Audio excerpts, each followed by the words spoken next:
présenter la 13e leçon du module programmation avancée qui s'intitule tas et fil de priorité. Si on a vu précédemment la notion de fil, c'est-à-dire first in, first out, et en fait l'ordre dans une file étant l'ordre d'arrivée, le premier venu et le premier servi, et qui est utilisé à la fois en système distribué ou bien dans les MOM, donc les middleware, Message Oriented Middleware, quand il s'agit de boîtes aux lettres par exemple. Là, la file d'attente, la file de priorité, en fait, il y a toujours la notion de file et donc de FIFO, mais cette fois, c'est plus l'ordre d'arrivée qui est important, c'est la priorité. Donc, un élément, en fait, il est servi avant l'autre, fonction de sa priorité et pas fonction de son ordre d'arrivée. Alors, tout d'abord, nous allons commencer par une série de définitions, puis on va détailler une première implantation de la file de priorité, à savoir en utilisant l'état binaire, puis une deuxième implémentation possible des files de priorité et le tas binomial. Bien sûr, il en existe d'autres. Vous pouvez vous référer à la littérature. Donc, et puis on va synthétiser pour voir la comparaison entre l'état binaire et l'état binomial. Alors, tout d'abord, quelques définitions. Alors, une file de priorité est une file FIFO où les éléments sont insérés, supprimés selon un ordre d'importance, priorité, plutôt que sur leur ordre chronologique d'arrivée. Donc là, ce n'est pas l'ordre chronologique d'arrivée des éléments qui va les favoriser pour être, par exemple, retirés de la file, défilés, mais c'est selon un autre ordre qui est en fait l'ordre de priorité. Alors, quelques interprétations de l'ordre d'importance FIFO. Du point de vue coût, par exemple, le plus important, c'est le moindre coût. Donc la priorité minimale, quand il s'agit par exemple de prendre, d'estimer ou de traiter des configurations pour une solution, alors en fait on va traiter par exemple en termes de coût le coût minimal. Par exemple la recherche du plus court chemin par exemple, ou la recherche de l'arbre de recouvrement et à la notion de minimiser. Donc la priorité est la minimalité. Alors du point de vue profit, le plus important, c'est le profit maximal. Quand il s'agit par exemple de gestion de portefeuille dans une bourse, on veut acheter au fait un certain nombre d'actions tout en maximisant en fait notre gain. En fait, l'ordre de priorité, l'ordre d'importance, c'est la valeur en fait qu'on va dans le gain d'une certaine transaction financière. Donc, le profit maximal, c'est la priorité maximale. Alors, tout d'abord, on va parler au fait deux notions en fait concernant les arbres très intéressants pour définir l'état et donc en conséquence les fils de priorité qui sont en fait les arbres complets, en anglais full tree pour indication. Donc un arbre binaire est dit complet si toutes les feuilles sont au même niveau. Donc il est complet si toutes les feuilles sont au même niveau. Alors un arbre est dit parfait si l'avant-dernier niveau est complet et les feuilles du dernier niveau sont groupées le plus à gauche possible. Donc un arbre parfait, c'est un arbre dont l'avant-dernier niveau est complet. Donc tous les feuilles au fait sont au même niveau lors de l'avant-dernier niveau. Mais par contre, le dernier niveau, les nœuds au fait sont rapprochés ou sont regroupés dans le plus à gauche de notre arbre. Donc parfait. Alors un exemple, ça c'est un arbre parfait. Donc, en fait, l'avant-dernier niveau, il est au fait, donc si l'on commence ici, c'est le niveau 0, puis le niveau 1, etc. Là, c'est la hauteur de l'arbre. Donc, l'avant-dernier niveau est complet, et le dernier niveau, les nœuds, en fait, sont regroupés le plus à gauche dans notre arbre parfait. Alors, en fait, n, donc, le nombre de nœuds, d'éléments dans un arbre parfait, certes, il est inférieur, au fait, à notre arbre complet. Donc un arbre complet, c'est un arbre où les feuilles sont au même niveau. Donc en fait, le nombre de nœuds, c'est 2 à la puissance h. Donc h étant cette hauteur moins 1. hein, parce qu'au fait, si l'on multiplie, ici au fait, on a 1, 2 à la puissance 1, 2 à la puissance 2, etc. Et ici jusqu'à 2 à la puissance h moins 1. Ok? Alors n est forcément supérieur à la taille au fait de son arbre parfait au niveau n-1. Donc, au niveau n-1, le nombre d'éléments, c'est 2 à la puissance h-1 moins 1. Donc, donc le nombre d'éléments d'un arbre parfait est certainement plus grand que le nombre d'éléments de son arbre, au fait, donc sans le dernier niveau, et ne peut pas, au fait, atteindre un arbre complet totalement parce qu'il y a des trous, donc du coup, il est inférieur ou égal à ça. Alors, si on met du log dans tout ça, on peut trouver au fait que n, hein, plus 1, si on remet ici, log n plus 1 est supérieur à log 2 à la puissance h moins 1. Hein. Alors, n, il est entre 2 à la puissance h moins 1 et entre 2 à la puissance h moins 1 moins 1. Hein. Alors, ça veut dire que n plus 1 est inférieur ou égal à 2 à la puissance h, et n plus 1 est supérieur à n moins 1. Si on met du log ici, prenons ça primo, hein, puis on prend ça après. Hein. Donc, si on prend primo, on a en fait du log base 2 de n plus 1, donc la fonction log, elle est croissante, ça fait au fait du log base 2 de n moins 1, ça fait au fait du n moins 1. Ça veut dire au fait que n est inférieur à log base 2. Pardon, ici au fait c'est un h, du coup ici on a un h, hein, et du coup ici on a un h. Donc on aura au fait log base 2 de n plus 1, hein, alors est supérieur à h plus 1. Donc on n'aurait rien ajouté. Hein, et on aura, en utilisant 2, hein, on aura au fait log n plus 1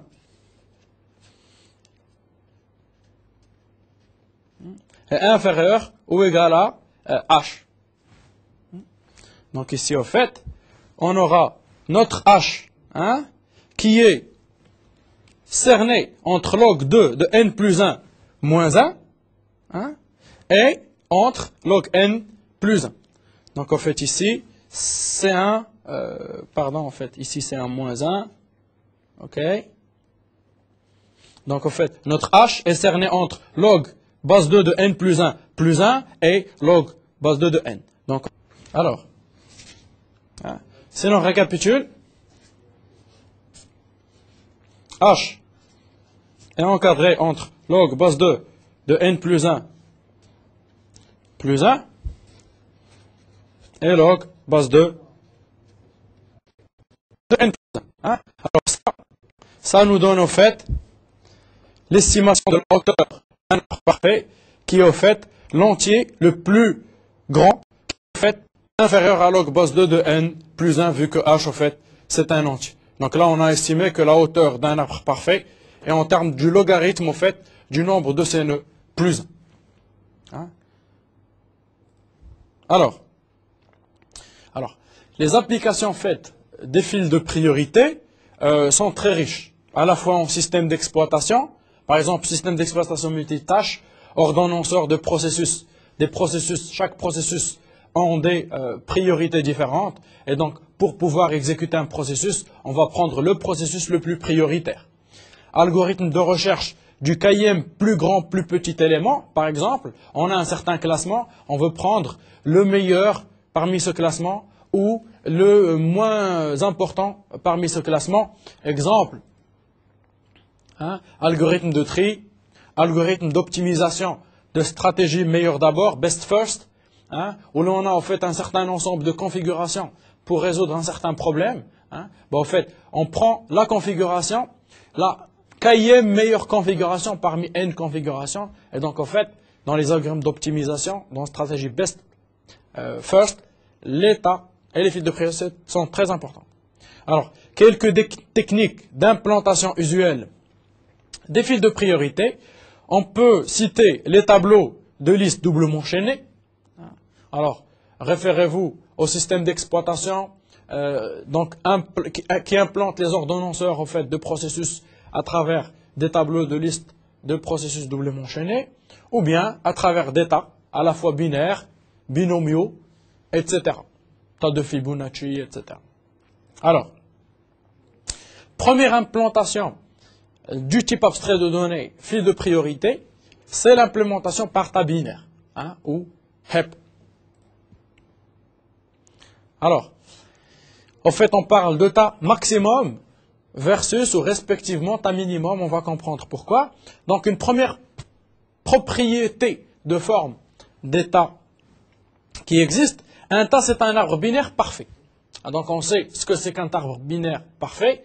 C'est on a en fait un arbre dont l'avant-dernier élément est complet, dont l'avant-dernier niveau est complet, dont le dernier niveau, en fait, regroupe tous les nœuds entassés à gauche, ou condensés à gauche, et en fait, il y a un trou donc à droite. Et la hauteur, elle est en fait logarithmique, log du nombre des éléments plus 1, comme on a vu tout à l'heure.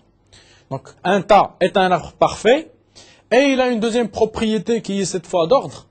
La valeur stockée dans la racine est supérieure, donc quand il s'agit de tas maximum, ou égale aux valeurs des fils. C'est-à-dire, en fait, d'un côté, donc rappelez-vous, du tas, donc là, en fait, il y a un vide, etc., etc. Là, il y a un vide. Et puis ici, donc, c'est un arbre parfait. Maintenant, si l'on prend la notion ou la propriété d'ordre, c'est au fait la racine, la valeur au fait donnée à la racine est supérieure au fait aux valeurs données à ces nœuds. Donc ici, par exemple, si on a N1, N2, N3, et là on a la racine, au fait, là c'est pas un tas binaire, mais on peut supposer, il existe des tas NR. Donc, dans le cas du binaire, en fait, il n'y a pas N3, il y a N1, N2. Dans le cas NR, ça reste correct. Donc, la valeur de la racine est supérieure aux valeurs des nœuds. Donc, ça, c'est la propriété d'ordre. Alors, quand il s'agit, bien sûr, de tas maximum, il existe aussi la notion de tas minimum, qui, en fait, la valeur de la racine est inférieure. Alors, il y a la notion, en fait, c'est supérieur ou égal. Donc, ici, il y a eu un égal. Donc, quand il s'agit de tas minimum, c'est inférieur ou égal. Alors, illustration. Donc, là, en fait, on a un arbre parfait. Voilà, un trou. Et l'avant-dernier niveau, il est complet. Et le dernier niveau, tous les éléments sont condensés à gauche. On regarde, au fait, la racine est supérieure ou égale au fils. Et chaque racine est supérieur ou égal au fils, chaque racine est supérieure ou égale au fils, etc. Voilà. Donc ça, c'est un arbre parfait qui, en plus, représente un tas maximum. 58 est dit le dernier nœud du tas. Donc 58, c'est le dernier nœud du tas, parce que c'est le plus proche, au fait, de ce trou. OK? Et donc, il y a la relation, chaque niveau est inférieur au niveau supérieur, mais on ne dit rien entre les valeurs des frères. Donc, 70 et 80, on peut avoir, donc, différemment, en fait, des arbres binaires de recherche. L'état, en fait, n'introduisent pas, en fait, une contrainte sur les valeurs des frères. Ils donnent juste une contrainte entre le père et les fils. Alors, il y a une première implémentation possible qui est l'implémentation tabulaire. Alors, ce tableau-là suivant, en fait, il est représenté sous forme d'un tas. Donc, c'est un tas, au fait. Si l'on prend, en fait, dans l'ordre parcours en largeur, donc 0, 1, 2, 3, 4, 5, 6, etc. jusqu'à 12, donc en largeur d'abord, en fait, chaque élément va être stocké. Donc, ça, c'est un tas. On l'a déjà démontré. Chaque élément va être stocké à son indice selon le parcours en largeur d'abord. Donc 85 en 0, 70 en 1, 80 en 2, 50 en 3, et le dernier élément qui est 58, il est dit dernier élément parce qu'il était tout proche du trou, mais parce qu'il est exactement dernier élément dans la représentation tabulaire du tas maximum dans ce cas. Hein. Donc là, en fait, si on représente le parcours par largeur d'abord, en fait, les indices suivent un parcours par largeur d'abord. Alors, des propriétés, alors pour tout élément du tas, alors de l'indice 0 à l'indice m-1, l'arbre gauche d'un élément i à l'indice i, c'est au fait, l'indice de son arbre gauche, c'est 2 fois i plus 1. L'arbre droit de i, c'est 2 fois i plus 2. Mettons ici, ici c'est l'indice 0, 1, 2, donc ici au fait, c'est la racine, mettons 85, ici c'est 60, ici c'est 70. Ok? Donc l'indice au fait, gauche on a dit, c'est 2 fois i plus 1. Donc 2 fois 0 plus 1, ça donne quoi? 1. Donc ça c'est gauche. Alors droit, c'est 2 fois i plus 2. 2 fois 0 plus 2, ça fait quoi? Ça fait 2. Donc, ces formules représentent l'arbre gauche et l'arbre droit. Donc maintenant pour le parent, en fait c'est la relation donc, inverse. C'est i sur 2 moins 1 plus modulo 2 de i. Donc par exemple, prenons 2 ici, le parent de 2.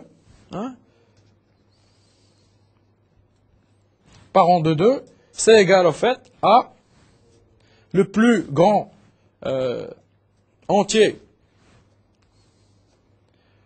inférieur à 2 sur 2 moins 1 plus i modulo 0, i modulo 2, 2 modulo 2 c'est 0. Donc en fait ça fait 2 sur 2 ça fait 1, moins 1 ça fait quoi? Ça fait 0. Donc le parent de 2 c'est 0. Et si on l'applique à 1, le parent de 1 c'est 1 sur 2, donc le plus grand entier inférieur à 1 sur 2 qui est égal à 0, moins 1.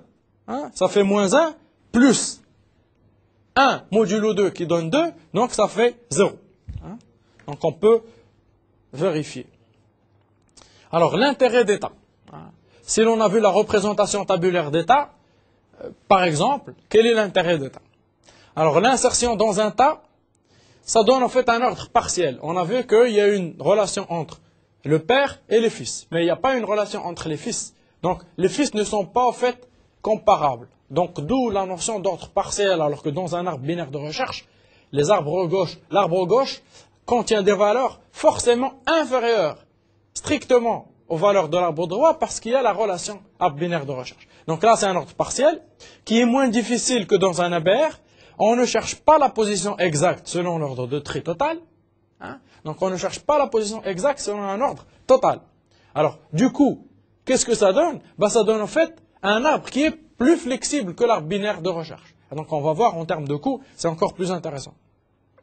Donc il y a plus de configuration d'un ensemble en tant que tas que d'arbres binaires de recherche. Bien sûr, plus on ajoute de contraintes, plus on réduit l'ensemble de solutions.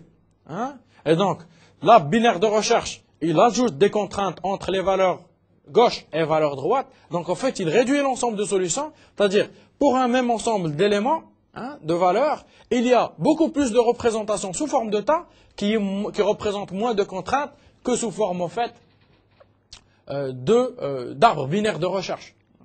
Donc il y a plus de tas que d'arbres binaires de recherche pour les mêmes éléments. Le tas est à la base de plusieurs types abstraits de données, à savoir les d'états, les tas binomiaux, les tas Fibonacci et les fils de priorité pour lesquels on s'applique dans cette leçon. Alors, spécification d'un tas binaire maximum. Pour créer un tas, on ne reçoit aucun élément et on renvoie un tas. Pour construire un tas maximum, on reçoit en fait un certain ensemble d'éléments de type T, donc T étant générique, reste à spécifier par le programmeur, et on retourne un type tas, donc créer un tas à partir d'un ensemble d'éléments. Entasser tas, ça prend un tas et ça veille à l'application de l'invariant d'ordre sur le tas. Si on a un certain tas, par exemple, on a supprimé le maximum pour un tas max. Donc on a un tas sans tête dans un tableau. En fait, entasser tas, ça permet de le réorganiser de telle sorte que ça devienne un vrai tas. Si on ajoute un élément à un tas, pareil, entasser max, ça permet en fait de retrouver un tas à partir C'est-à-dire que ça fait les transformations nécessaires sur le temps pour que ça respecte les contraintes de temps. Rechercher maximum, ça prend un tas et ça renvoie donc la valeur maximum donc de type t du tas, on voit la racine. Modifier, supprimer un tas, ça prend un tas et on lui donne une certaine valeur à modifier, par exemple ou à supprimer. Modifie, supprime un élément du temps. Par exemple, supprimer maximum, modifier maximum. Alors, supprimer maximum, donc là c'est une spécification, on lui donne un tas et il nous renvoie un autre tas d'où on a supprimé la racine. Insérer, on donne une valeur à un certain tas et ça retourne au fait un tas qui est au fait le résultat d'insertion d'une valeur dans un tas. Donc en fait, il est vrai que pour un arbre binaire de recherche, on insère à la bonne position. Pour un tas, on insère à la fin et on essaie d'entasser notre tas de telle sorte à remonter l'élément à sa position. On va voir par la suite. Alors, concaténer deux tas, on peut avoir deux tas et on veut au fait en construire un tas donc qui est l'ensemble, qui représente l'ensemble des éléments respectant les propriétés de tas. Donc, créer un arbre résultant de la concaténation des deux tas. Ou créer plutôt un tas. C'est un arbre parfait qui respecte les propriétés du tas. Vider un tas, ça prend un tas et ça renvoie un ensemble vide. Au fait, ça libère élément par élément le temps. Alors, un tas vide, c'est le prédicat au fait correspondant à vide état et donc il lui renvoie false. Si le tas n'est pas vide et il renvoie true, c'est le tas est vide. Alors, maintenant, quel est le type au fait? Comment représenter un tas? Un tas peut être représenté sous forme binaire, sous forme de tableau, comme on a vu. Donc, on définit le type T, qui est au fait générique à cet instant et que le programmeur peut modifier pour mettre un tas d'entiers, un tas de réels, un tas, comme on a dit, d'actions, un tas de ce que l'on veut, de configuration de solution dans un problème d'optimisation, par exemple. Donc, n, c'est au fait le nombre d'éléments du tas. Donc, on va supposer un n maximum, donc une borne sup, de telle sorte à pouvoir mettre n éléments. Donc, un tas, en fait, c'est une structure qui englobe, au fait, un ensemble d'éléments de type T. Et donc, quelle est la taille effective, au fait? C'est pas n, c'est le nombre d'éléments. C'est-à-dire que n, au fait, c'est la capacité du tas. Et nombre d'éléments, c'est le nombre d'éléments effectivement insérés dans le tas. Donc, au départ égal à 0 et incrémenté à chaque insertion, décrémenté à chaque suppression d'éléments dans le tas. Alors, comment construire un tas? Voilà, ça c'est par exemple un tableau. Donc la représentation sous forme de tas, plutôt d'arbre parfait est la suivante. 15, 60, etc. selon cet ordre-là. Cependant, ce n'est pas un tas. Donc 15, ce n'est pas un tas maximum. 15 n'est pas supérieur à 60, ni à 70. Alors, comment faire pour le rendre au fait sous forme de tas? Alors l'algorithme est illustré comme suivant.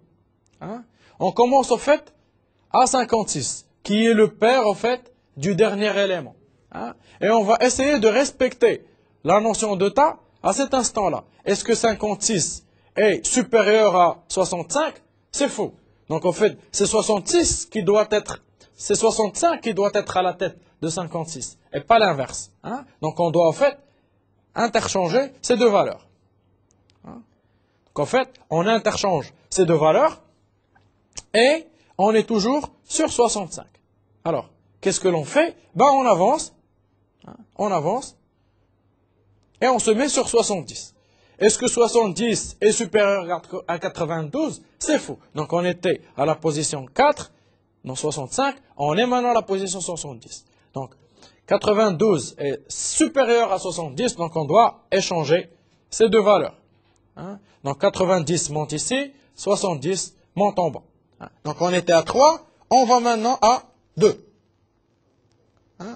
70, est-ce qu'elle est supérieure à 32? À 62, c'est vrai. Donc là, c'est bon, on passe à 60. Est-ce que 60 est supérieur à 65? Non. Est-ce qu'elle est supérieure à 92? Non. Lequel doit être remonté? C'est certainement 92, parce qu'il est au fait le maximum de 60 et de 65. Alors, 92 est remonté, hein, mais il faut qu'on fasse de l'ordre à ce niveau-là. Hein, donc, c'est ça, entasser au fait ce temps. Hein. Donc, 92 est bien supérieur aux deux valeurs, mais 60 n'est pas supérieur aux deux valeurs. Donc, il faut qu'on échange 60 avec le maximum, donc qui est 70. Donc, on va remonter 70 à ce niveau, et là, on obtient un tas. Donc, 92 supérieur à 70 à 65, qui est 70 supérieur à 60 et à 45. Donc, on était à cette place-là. On va remonter maintenant à l'indice 0. Est-ce que 15 est supérieur à 90? Non. Est-ce qu'elle est supérieure à 72? Non. Donc, on va l'échanger avec le maximum qui est 92. Hein? Donc, 92 remonte, 15 descend. Maintenant, on va entasser ce tas-là, cet arbre parfait plutôt. Est-ce que 15 est supérieur à 70? Non. À 65, pas du tout. On va l'échanger avec le maximum qui est 70. Hein? Voilà. Donc, 82, donc bien sûr, le taille, il se modifie, la table se modifie. Est-ce que 15 est supérieur à 60? Non. À 45 non plus. On va l'échanger avec le maximum. 60 remonte. Hein? Donc là, qu'est-ce qu'on a? Ben, on a convergé à un tas binaire. Donc 92 est supérieur à ces deux valeurs. 72, on a dit que c'est supérieur à ces deux valeurs. 70 supérieur à 65. 65 est supérieur à 56. Et 60 est supérieur à 15, 45. On a convergé à un tas binaire, donc maximal et correct. Donc tas bien construit. Donc voilà l'algorithme de construction d'un tas maximum. Alors, construire un tas, en fait, ça revient à créer initialement un tas vide, hein, à dire que le nombre d'éléments de ce tas, c'est fin moins début plus 1, donc fin moins début plus 1, on a un tas vide et on a sa taille. On recopie les éléments du tableau passé en paramètres vers le tas, donc on fait une boucle et on va recopier au fait dans les éléments du tas, les éléments du tableau, hein. Bon, on copie élément par élément dans notre tableau initial. Bon, bien sûr, on aboutit à un tableau qui ne forme pas un tas. C'est pas grave, c'est ce que l'on va donc travailler. Et alors, qu'est-ce qu'on fait? Vous remarquerez que tout à l'heure, on a commencé au parent du dernier élément. Donc, on a pris le dernier élément, on a pris son parent, et depuis le parent, on a essayé d'entasser donc le tas en fait constitué du parent du dernier avec ses deux fils, l'avant-dernier et le dernier, puis moins 1, etc., jusqu'à on est arrivé à 0. Donc, on est parti de parent du nombre d'éléments, alors du parent du nombre d'éléments, on a fait moins 1, parce qu'on commence à 0 jusqu'à n-1. Jusqu'à 0, qu'est-ce que l'on fait? Ben, on va appeler itérativement entasser max sur chacun de ces tas. Alors, on va comprendre entasser max par la suite. Alors, entasser max, on sait que c'est en grand taux de l'auteur de i. I est en fait l'indice auquel on travaille à l'instant courant. Donc, si c'est en grand taux de hauteur de i, que l'on va démontrer par la suite, construire ta max, c'est en grand taux de la somme des hauteurs de i, hein, et au fait, la somme des hauteurs de i est linéaire. Hein. Donc, au fait, pour chaque élément, on va faire l'auteur de ces éléments-là, et on va avoir que c'est linéaire. Alors, entasser max, maintenant, en fait, ça revient à faire quoi? Ben, en fait, ça prend l'arbre gauche de la racine, hein, passé en paramètre, l'arbre droit. Ça va tester si le maximum, donc ça va prendre la racine et ça va sauvegarder dans le maximum. Si, donc G, qui est le gauche, est inférieur à la taille, bien sûr, c'est-à-dire qu'on n'a pas encore, qu'on n'a pas dépassé, au fait, on est encore dans le tableau. Si le gauche est inférieur à la taille, et donc l'élément, en fait, du max qui est à la racine est inférieur à l'élément de G, hein, c'est-à-dire qu'en fait, l'élément stocké dans max, qu'on vient de supposer, est inférieur à ce qui existe en fait à l'indice G, ça veut dire qu'en fait, l'indice du maximum n'est plus max, mais c'est G. On essaie au fait de vérifier si l'arbre gauche et l'arbre droit, on essaie de prendre le maximum de la racine de l'arbre gauche et de l'arbre droit, pour faire en fait l'échange, comme on a vu tout à l'heure sur l'exemple. Donc, si D est inférieur à la taille, hein, et on a l'élément à l'indice max et l'élément à l'indice D, au fait, on a que l'élément à l'indice max est inférieur à l'élément à l'indice de droit, alors l'élément l'indice au fait du maximum, c'est maintenant l'élément qu'on a calculé en droit. Alors, si maximum est différent de la racine, si la racine n'est pas le maximum, donc ça ne respecte pas la propriété, qu'est-ce que l'on fait? Ben, on échange tout simplement l'élément à l'indice racine et l'élément à l'indice maximum. Donc, on applique au fait tout simplement l'invariante du tas et on va entasser maximum, ben, au fait, maintenant à l'indice max, parce qu'au fait, on a échangé la racine avec l'indice du max, maintenant on a un nouveau tas, on va au fait descendre en bulle, l'élément qui descend. Donc on va entasser max à l'indice max. Donc ça au fait, si on est à une certaine hauteur I, bon, en fait, descendre un élément, faire en boule, c'est en hauteur de I. À chaque fois qu'on a I, bon, en fait, descendre un élément en bulle, entasser max, c'est en hauteur de ce I-là qui est la racine, en fait. Alors, la racine, on peut, par le même calcul qu'on a fait tout à l'heure, l'encadrer. Alors, illustration de la construction d'un tas. La construction selon une programmation dynamique est ascendante. Donc, la construction selon une programmation dynamique est ascendante. On part du parent du dernier élément et on va jusqu'au 0e élément. Voilà, on part du parent du dernier élément et on va en fait jusqu'au 0e élément. Alors, à chaque hauteur, on a un certain nombre d'éléments qui est 2 à la puissance hauteur moins HI. 2 à la puissance hauteur qui est ici 4 moins HI qui est 4. On a 2 à la puissance 0 élément 1. Puis on a ici 2 éléments. Puis on a 4 éléments, etc., etc. Pour chaque hauteur HI, on a 2 à la puissance hauteur de l'arbre moins HI. Donc en fait, si l'on somme au fait les hauteurs, donc la construction du Tamax, c'est au fait la somme, c'est l'ensemble des entassements, on va entasser chaque élément à partir du parent vers 0, c'est la somme au fait des hauteurs, et pour chaque hauteur, on a au fait 2 à la puissance h moins hi éléments, fois la même hauteur. Donc si on calcule, ben, en fait, cette équation-là, on retrouve, c'est n, parce que 2 à la puissance h, c'est 2 à la puissance log de n, c'est n, fois cette somme-là. Alors, donc construction Tamax, c'est en grand taux de n fois sigma de hi sur 2 à la puissance hi allant de 0 à log de n. Alors, on va passer au fait à l'infini, on va dire que cette somme-là est inférieure à cette somme-là à l'infini. Et cette somme-là à l'infini, au fait, elle est connue, qu'on va voir tout à l'heure. Donc, au fait, n fois cette somme est égal à grand taux de n fois cette somme-là à l'infini, que l'on arrive au fait à calculer par simple dérivée de somme de xi fois x. Donc, c'est la somme de i xi est égale à x sur 1 sur x au carré. Donc, ça, c'est connu comme forme. Et au fait, on remarque ici, au fait, que hi sur 2 à la puissance i, ben, au fait, c'est au fait O de n, donc notre n ici, fois 2 sur 2, c'est x, 1 moins 2 au carré. Donc, au fait, hi sur 2 à la puissance hi, ça revient en fait à une forme de la forme suivante. Donc, c'est au fait, si on calcule ça, c'est au fait grand taux de 2 à la puissance n, qui est grand taux de n, qui est donc la construction du tas maximum est linéaire. Alors, comment on insère dans un tas? Voilà, on ajoute à la dernière place, et puis on essaie de remonter, etc. Donc, 7 est inférieur à 8, on essaie de remonter. Donc, toujours on passe par l'entassement dans le tas. Donc, insérer, on recopie les éléments dans le tas, donc on recopie les éléments dans la dernière place du tas, et puis au fait, qu'est-ce que l'on fait?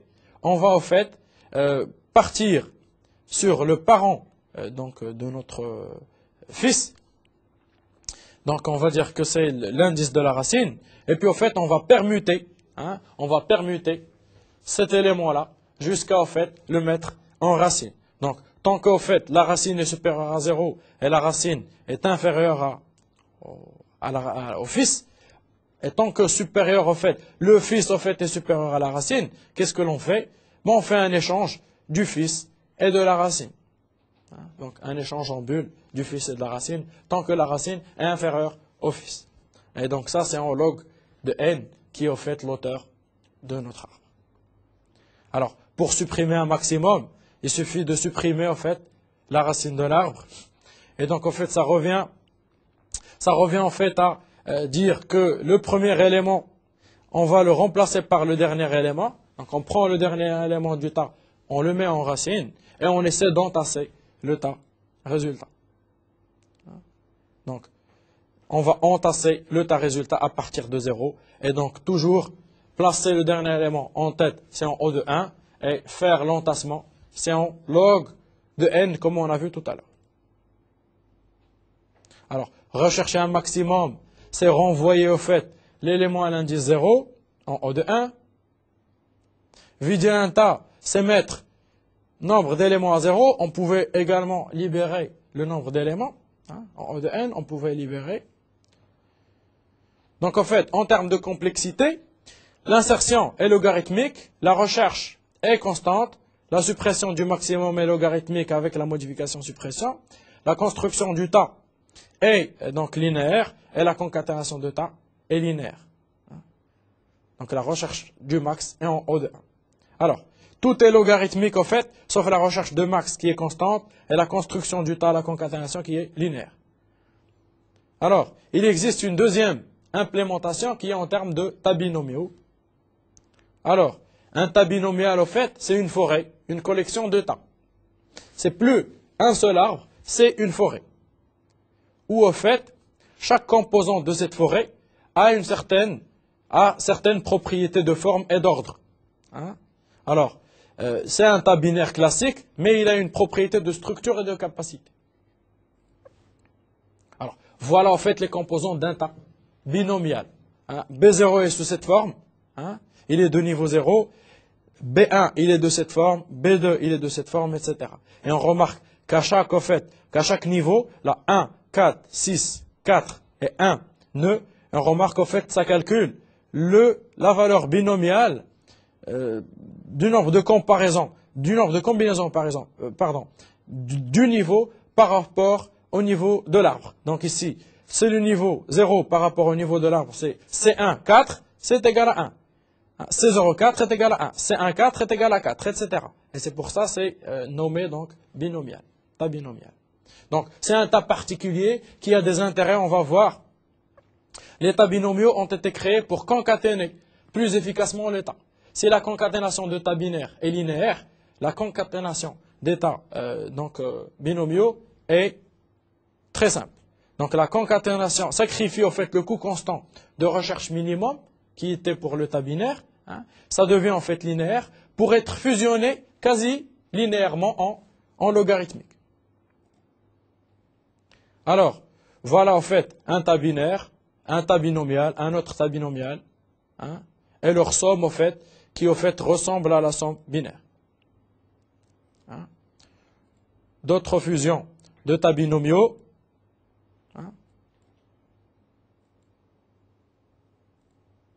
ça ressemble au fait à l'addition binaire. Donc, si l'on synthétise, on peut donc utiliser soit les listes chaînées, soit les tas binaires ou les tas binomiaux, ou donc d'autres tas Fibonacci. On regarde que pour au fait le binaire, il avait au fait du coût constant pour la recherche. Là, c'est du log n. La concaténation était linéaire. Là, c'est du log n. Donc, il va au fait sacrifier le constant pour la recherche pour avoir du log n pour la concaténation. Donc, pour plus d'informations, allez sur le site de Netuno et cliquez sur le lien Mednetu.